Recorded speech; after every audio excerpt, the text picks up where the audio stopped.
What is up, Crimson Tide Nation and Tiger Nation? It's your good buddies, Jackson Johnson from Alabama at the Voice of College Football and Lewis Johnson from LSU Tigers Live at LSU at the Voice of College Football and Last Word on College Football, as we'll be going over an early preview of the Alabama LSU matchup on the second Saturday of November, on November 8th of 2025, which is likely going to be on ABC Saturday night.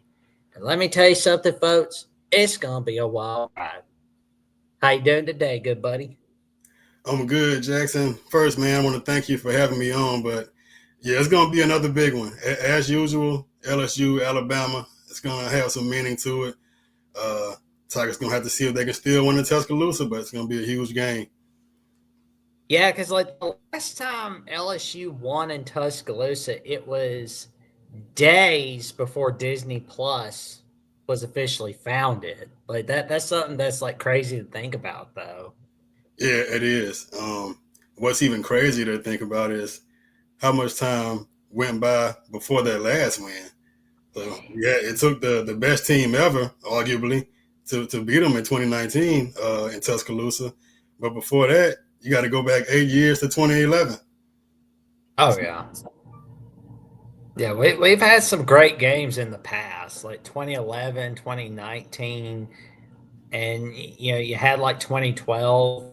A lot of these games, it's just been quite a tremendous matchup. Like it's got like that Florida Tennessee feel from the 90s. It's getting there because the thing with Florida and Tennessee, that rivalry went for generations. So now you've got completely new coaching styles for Alabama and LSU since those glory days matchups with Les Miles and Saban. So now this rivalry is getting some longevity to it. Back in my day, way back in the 2000s, it was LSU and Auburn who was always playing for the West. But now LSU and Alabama is back in my mind where it should be. Yeah, because I'm like, it's been, you talk to anybody from like the 70s, 80s, 90s. I know like a lot of people, they can't really recall any of the games between Alabama and LSU, where it's like they've been playing each other annually since 1964. Yeah, Like that's just like, ooh, kind of let that sink in for a moment. I Like, know, good right? That's a long history, man. grief. Ooh, it is. But it's just like, obviously Saban, I'm sure, will be doing like the one-on-one coaches interviews with Brian Kelly and Kayla DeBoer when we get to that week. And how weird and uncomfortable is that going to be for the boy? You know, you Oh coming in with so much expectation, thanks to Saban, and then you come in and you try to walk underneath the shadow of a guy like that. Um, you lose a little bit more than what you would want to at Alabama in your first year, and now you got to talk to this guy on national TV. But he'll be ready for it. I think I got a higher opinion of the boy than maybe a lot of Alabama folk. You'll never have to worry about me complaining about DeBoer, but I know my opinion of DeBoer at Bama is way higher than Stephen A. Smith. So let's put it that way. Well, Stephen A. Smith is not who you want to be listening to when it comes to college football takes, anyway. So, Agreed. He's always mad. That's the thing, right. though. It's like, Hey, when you don't know, just be loud, be angry. That's the answer. wow, I'm angry. Yeah, yeah. Oh man. But alrighty, so we're looking at the offense for LSU, and besides Garrett Nussmeyer, for those that are just tuning into this early preview video, who does everybody need to look out for from the offensive side of the ball on LSU? Other than Nussmeyer, I think it's too easy for me to say the offensive line because everybody who's even a little bit familiar with LSU, they know they'd have a lot of change on the offensive line. You're replacing 4 out of 5 starters. So I'm going to go with one guy, and I think the most important guy is going to be sophomore running back Caden Durham. Durham came in last year, took over the starting job as a true freshman, And what a lot of people didn't know is he played hurt all year. So he'll be even more explosive this year, and with that experience, he'll be even more decisive. And that's definitely bodes well for LSU because they got to have a better running game. Got to have more of a threat from that run game this year than they did last year. Now, once you get past Durham, you kind of the fun thing about the LSU offense this year is, you're used to LSU having a good group of receivers. Well, you won't be able to key in on one guy. They're even deeper than normal. So it's going to be fascinating to see how defenses decide to match up and who they want to focus on because you got a wide range of body types. You got shifty guys, you got big body guys, you got downfield threats. So it's going to be a very versatile receiving group. Yeah, I'm curious to see what the receiving core will bring throughout 2025. Like, I'm thinking about like games like LSU, Florida, and South Carolina before they get to Alabama. You know, what we're going to expect to see from the receiving core from Baton Rouge. Man, I'm going to start with Barry and Brown. If you remember, Ole Miss lost a tough one last year to Kentucky. And it was a huge fourth down play late in that game. And that was to Barry and Brown on the left sideline, burning up Trey Amos, Ole Miss's best cornerback, who's now in the NFL. So Brown is a serious threat. He's a downfield threat, but he's really an all around guy. He can do anything you want from the receiver position, and that includes taking in the rounds, moving in the backfield, and he's a threat in the return game. But the biggest guy that I think LSU was missing last year, and you saw late in the year how much he changed that offense, was Chris Hilton. And Hilton doesn't really get a lot of fanfare because when you've been there for a while, everybody gets excited about the shiny new toys, the new recruit, the new transfer. Well, this is a fifth year guy who came in with people like Neighbors and Brian Thomas, but he just had injuries. He hadn't been able to stay healthy, but he brings a different element. Brown is Barry and Brown is track fast. I think Chris Hilton is even different. Like he's just a different kind of threat. When you see him get deep on people, he does it effortlessly. Like it's so easy. He's on Bruce Feldman's freak list for this year. He's one of a couple of LSU players on that freak list, and he's got some freaky athleticism for sure. Yeah, I mean, I'm curious to see what the receiving cores. Yeah, I'm excited to see what they'll bring in throughout the 2025 season. And I know, like the Alabama receiving core, I'm really excited about what that's going to bring because, like, it's not all on Ryan Williams No, this year.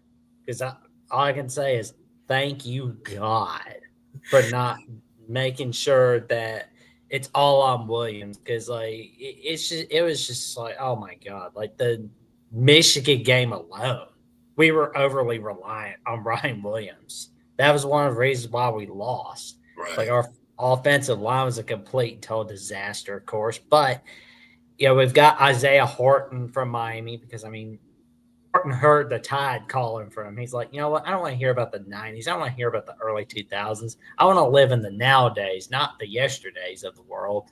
I don't want to hear that from Miami. He got sick of that, of course, and Jeremy Bernard, and I keep really thinking about the tight end. Now, Brian Dalton, I believe, will be the X factor for 2025 for the Crimson Tide. So I'm pretty excited about what our receiving core is going to bring, especially for Ty Simpson. As I've said throughout numerous episodes of Crimson Tide Live, and this before Simpson became starting QB, whoever became the starting quarterback is going to be very happy with the setup on offense. And I think we're going to be extremely happy with what's going on offense, despite the fact that Jam Miller is out for 6 to 8 weeks. We're loaded on the running core, the running game right there. Like with Daniel Hill, Richard Young, Dre Washington, that's a tremendous backfield right there. I'd hate to be Florida State, but that's just me. Oh yeah, oh yeah. It definitely doesn't stop at Jam Miller, man. Alabama's loaded. Look, you talk about their receiving group. So on Last Word on Sports, I ranked the top five returning receivers in the SEC. I'm talking the whole conference for 2025, and I got two Alabama guys in there. You can guess who's number one, but I got Bernard at number five. So they're very deep at the skill position, and I'm glad you brought up the tight end position because that's one that can easily get overlooked. But yeah, Alabama, there won't be an easy team to defend. Now, the fun part is seeing what kind of quarterback, like what does Ty Simpson bring to the table? And um, look, I could be crazy, but I think he might be more of a fit for that Kalen DeBoer offense than Miro was. Now, one argument that I kind of get annoyed by, and not to go on a tangent, but you see a lot of, or I hear a lot of, well, if he's good, then why couldn't he beat out Miro as if Miro was bad? Miro is an NFL quarterback. He's a third round pick. He's a unicorn at the position. You got a 240-pound guy that can run like that. Like, you'd be crazy to take Miro out after starting and taking you where he took you and just throw another guy in. So I'm not buying that Simpson sucks because he was stuck behind Miro. No, not for a second. Oh man, that's funny. And you Well, get national guys saying stuff like that. Like, Jesus, they sound like they need Jesus, that's for sure. come on. Oh man. But yeah, so we'll pull up your article where you got the best returning receivers for 2025. And you ranked Jeremy Bernard as number 5, Noah Thomas at 4th, Cam Coleman at 3. And you've got Aaron Anderson at number 2 and Ryan Williams at number 1. Ooh, I really need to make sure I keep an eye on Aaron Anderson. Oh yeah, by the way, thanks Bama for sending him back home where he belongs. You know, that's a Louisiana guy y'all had for a couple of years. Don't just Look like, thankful that you didn't let him go to Auburn or Tennessee. there you go. But of course, you never want a guy to go off and get hurt. But I was glad to see him come back to LSU because since he's been healthy, he's been a heck of a weapon for the Tigers, and that's a guy out of the slot that can cause a lot of damage, and you can see the trust he gained in Nussmeier, like pretty early on, um, almost to a fault. Like Nussmeier was throwing this dude jump balls in the end zone at 5'8". That's how much he trusted Aaron Anderson, but he came through in a lot of clutch situations. First one that comes to mind is Ole Miss. Pretty dynamic guy. Oh man. Yeah, because I was like LSU had a great night against Ole Miss that night, So, and tell you the truth, I kind of keep thinking about that game-winning touchdown to Lacey where Sean McDonough threw out his puberty voice over the game-winning touchdown. So it's like, hey, because it's like rest in peace to Kyron Lacey, and perfect tribute the way I see it. Right, right. It's hard to believe. Things are what they are right now, but that's a great memory for Tiger fans for a long time. Oh yeah, there you go. And how are you feeling about the offensive line? Like, DJ Chester and Tyree Adams and Braylon Moore and Josh Thompson. How you feeling about those guys? And is there anybody else we need to look out for? Yeah. So quick answer on that. I don't feel great. Uh, I feel fairly confident in the tackles. I think Tyree Adams will be good at left tackle. The staff has shown some trust in him for the past couple of years. He just had some stars in front of him, and Will Campbell and Emory Jones. At right tackle, whether it's Weston Davis or you got a true freshman who's fighting his way into the lineup and Carius Kern, and at the rate it's going, I think it's going to be pretty tough to keep him out. So either way you go right there, I feel fine. I think Braylon Miller is definitely going to be solid at center. Thompson is pretty much locked down his position. But that left guard is going to be tricky. And you would want DJ Chester, the kid who started last year, to just grasp that role. But he hasn't been able to do it. And you've seen a few other guys come in and try to take it. Cohen Nichols and Paul Mabinga. Mabinga also had a couple starts last year. So that left guard, right now it's a question. What you hope as an LSU fan is it's not an issue. You know, sometimes questions can actually have a good answer. You don't know yet. You haven't seen them in live action. But if you're going to be vulnerable, especially against a defense like an Alabama, who's strong up front, a Clemson, who's strong in the middle at D tackle, getting that pressure up the middle is the worst place to get pressure. You know, maybe you can buy a little time. You're getting it from the outside. You can drift or you can roll out, but getting it up the middle, it kind of screws up the whole play. So we're going to see pretty soon how dependable that offensive line is going to be. But from early reports, you might have some issues on the interior. Yeah, I mean, I'll definitely make sure keeping on that interior offensive line because I mean, if LSU's going down this season, that will be one of the reasons why interior offensive line. You always want to make sure you've got a very good offensive line because if you don't, it will bite you in the rear like a chicken nugget. Oh yeah, oh yeah, and going against these SEC defenses every week, and I can't. I mean, I keep throwing it out there, but you got Clemson the first game, so there's no time to waste. You got to get your ducks in a row, and it's even more important because you struggle so much to run the ball last year. Now this year, Nussmeier, he'll have another year of experience. He'll be more comfortable. He'll have more answers, but you still realize that you can't put everything on Nussmeier. You got to have some balance, and you didn't really get much of a push with the veteran offensive line where you sent 4 guys to the league. Now, a big part of that, in my opinion, was you didn't really stick to it enough. But regardless of how it happened, you didn't present a rushing threat. So it's imperative for LSU to have their rushing threat this year, or they're not gonna make these playoff dreams and aspirations that they're looking at right now. Well, yeah, because like 2025 is that year.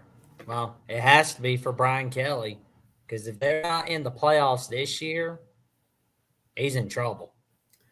It's gonna be some heat. It's gonna be some heat. Now, I will say, and I probably shouldn't say because it's so early, but I don't think I think it'd have to be a complete disaster for him to get run off after this year. But that seat is scalding for next year. Like if they don't make the playoffs, and you also go into next year with that kind of pressure on you with a new quarterback. So who wants that?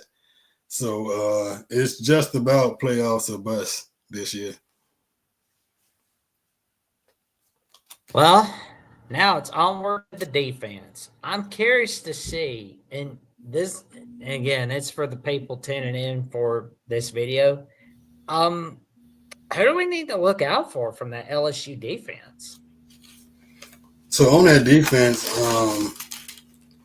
the crazy part about it is you're gonna hear a lot of the same names that you heard last year, but you had some young guys who have gotten so much stronger and they've developed that they're gonna be different players, and specifically up front with guys like Dominic McKinley at D tackle and Ahmad Bro. But the success that LSU had in the transfer portal, which it comes to no surprise to anybody at this point, but it provided the team with so much depth. You got some instant starters, but you also got a lot of depth with these transfers. And I'm gonna just stick at the defensive line while I'm there.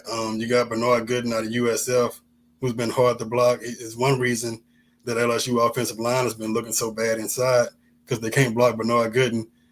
He's been a force. You get Jacoby and Guillory, a veteran guy, probably one of the strongest guys on the team that could push the pocket. He brings a different element to that defense, and he'll be back fully healthy after he got knocked out last year. You got Jack Pyburn at defensive end from Florida. You got Patrick Payton at defensive end from Florida State. So that front is going to be nasty. I don't want to put too much pressure on them, but that defensive front is going to be reminiscent of the classic, the vintage LSU defensive fronts, the defensive lines where you saw Drake Nevis and Sam Montgomery and Mingo, and you had a laundry list. You had at least two deep, a lot of times three deep, with guys that were true difference makers, not just bodies. So with them being that much improved up front, it's going to make the defense as a whole better, just off the strength of those guys. But a couple of names that you probably won't hear in mainstream, like national media, who I think is gonna have some big years, are Tylen Singleton at linebacker. Everybody knows Whit Weeks. A lot of people know Devon Keys. He got some starts as a true freshman. But we also know that no two or three linebackers even are going to stay on the field all the time. You got to have some help. You got to have some depth. And Singleton has had a great camp. He's a redshirt freshman, guy that played safety in high school. And he's a really, really fast, athletic guy.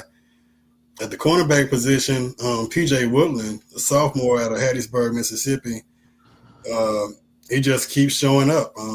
You got Mansour Delane from Virginia Tech, who's kind of locked down one of the corner spots. So it's a huge battle on the other side of him. And you've brought in big name guys like Jakeem Jackson from Florida. DJ Pickett was the top cornerback recruit in the country. A little bit over y'all's guy, DeJohn Lee.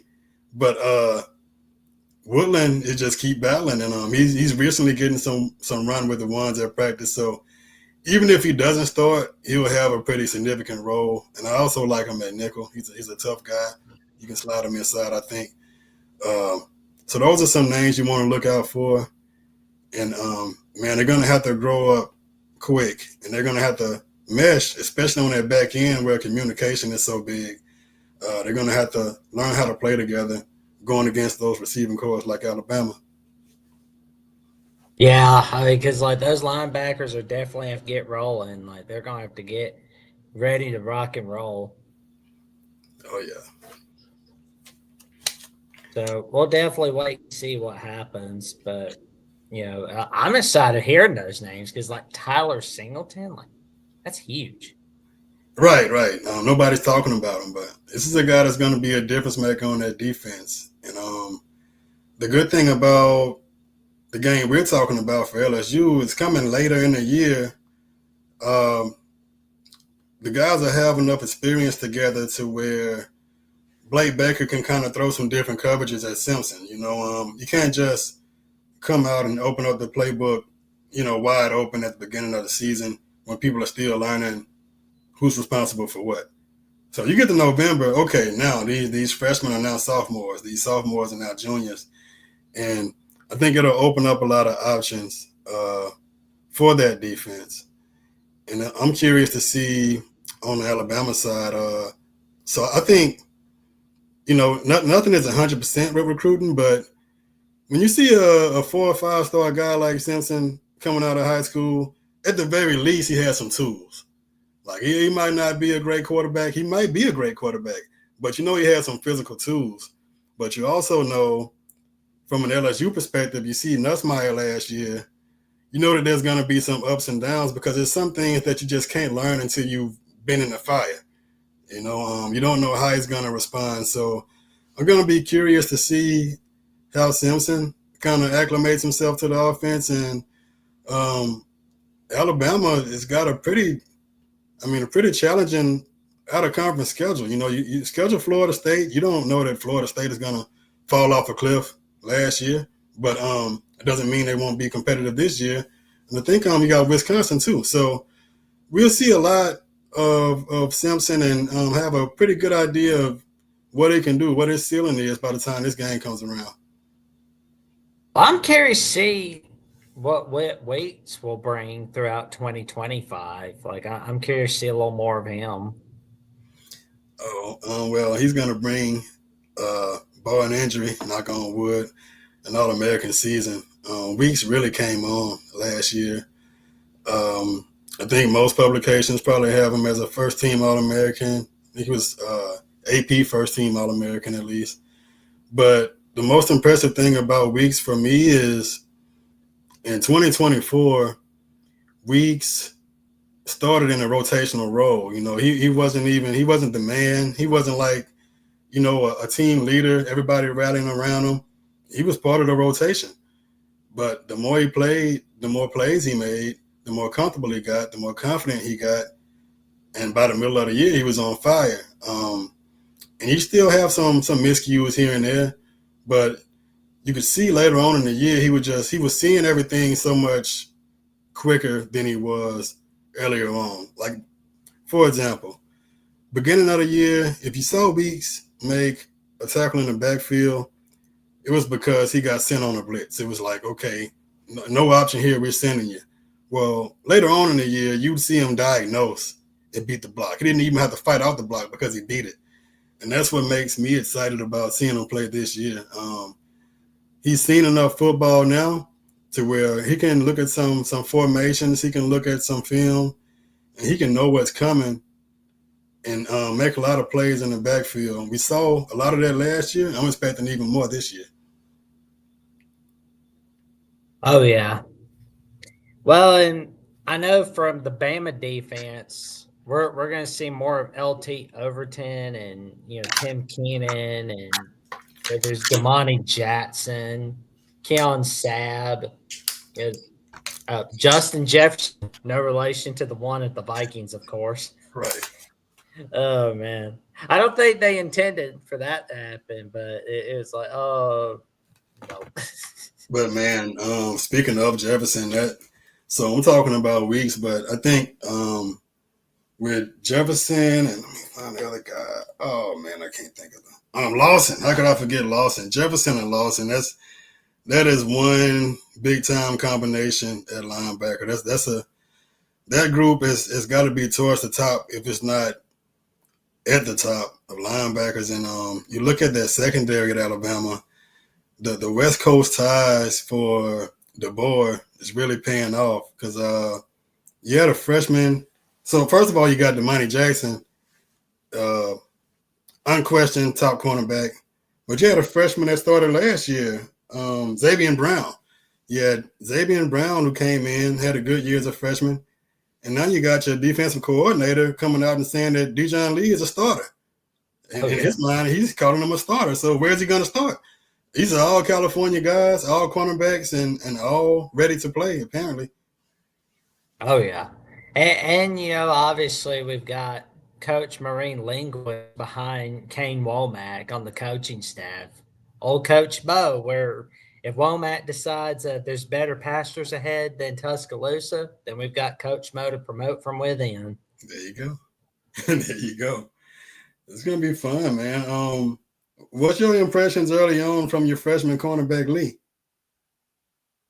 I think we're going to be seeing him on the field quite a lot. I was so excited when we got Dijon Lee coming over to Tuscaloosa.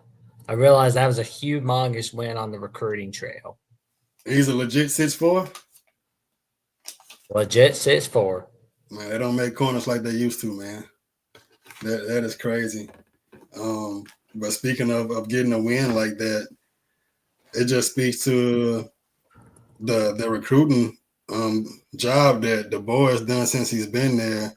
And, you got a lot of people that kind of want to write Bama off, but the recruiting hasn't dropped off at all. Now, it's going to be some challenges when it comes to instituting a new way of doing things, but you got to have talent before you do anything else.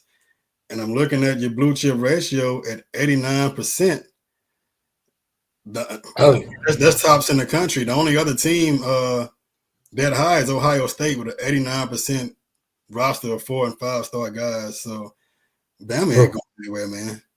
Good grief. Like we're just gonna be rolling. Like I think everybody throughout Tuscaloosa, it's gonna be a great year. 2025 should be a way better year than 2024 was. And it should be more fun for you too, because you're kind of flying under the radar, even though you're still ranked pretty high. By Alabama standards, you're flying under the radar, so that's got to be different for the Bama fans. Oh, agreed. No doubt about it. And I just hope the special teams look really good for Tuscaloosa because you gotta have really good special teams. But again, we'll definitely wait and see what happens there. But how are they looking for LSU?